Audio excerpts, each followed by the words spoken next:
زه زما بحر علم نوم دی 400 سره تعلق ساتم.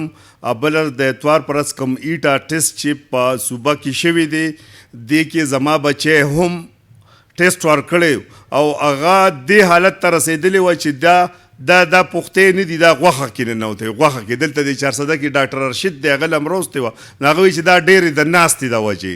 اوس زه یو غریب سپیدپوشه سړی یم، زما دا منډې تړلی وام چې زه ولې کتاب کاپی منډه تړله هالته بوتلل دغه کولی شم. اوس چې کله د ټیسټ ورځ راغلی نو یو طرف ته غریب محنتکش بچی او بل طرف ته مافیازو. نو وروره موږ خو سپیدپوش خلک یو، موږ خو د مافیا مقابله نشو کولی. هغه ځکه نشو کولی چې د اتوار پر ورځ باندې ټیسټ او د اتوار په شپه باندې MCQs د 15 لاک روپو نه واخله تر د 35 لاک روپو پورې خرڅ شوي دي. دا کنفرم خبره ده. بل په میډیا باندې، په موبایل باندې، په فیسبوک باندې ډیر زیات اعتراضات راغلي دي، هغه موجود هم دي. پیپر موټ شوی دی. د پیپر نه علاوه په حال کې د هلکانو یا جینکو سره کوم چې میلو خلکو چا سره میلو ایټیا سره، دا ایټا نه، دا یو مافیا ده، دا د پیسو پیدا کولو یو طریقه ده. نو دوی سره میلو شوي د هلکانو د جینکو په غوږونو کې بلوټوت نیولی شوی دی او بلوټوت هم د هغې های پای ټکنالوژي و. نو دا د کم ځای نه راغی، دا ورته کم ولګو، دا ورته کم هسپتال ولګو، دا ورته څنګه ولګو.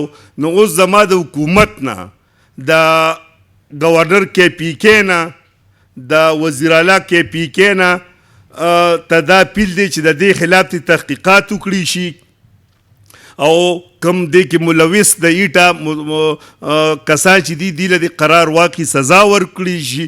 زه په خپله د دې خبرې ګوایم چې زما بچی په د لزاک روډ باندې کراون شادي حال کوسو هغې کې ټیسټ ورکړ، هغې کې هلک سره موبایل و، نو ټولو سره نشته، د یو سره د کم ځای نه راغی.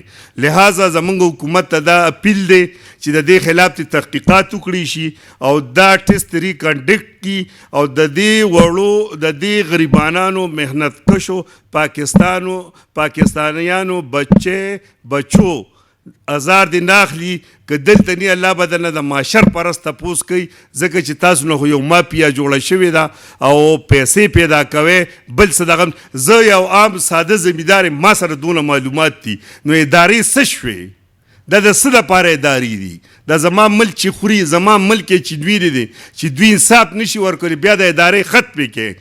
او زه په آخره کې چیف جسټس آف پاکستان ته ډېر همدردانه اپیل کوم چې بی منګه سپیدپوشه غریبانان خلک والله که ستا د دې دفتر ته د درتلو کری یم را سره یي، نو په دې باندې لحاظه سو موټو ایکشن واخیستی شي او حق او انصاف فیصله دې وکړي.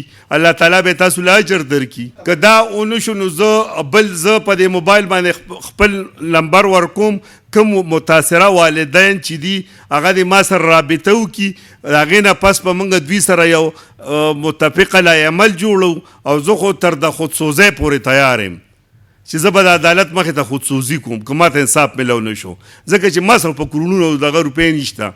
موږ ځان له پیاز او ټماټر نشو اخیستی که دې مافیا له پیسې دې کم ځای نه را پیدا کړو.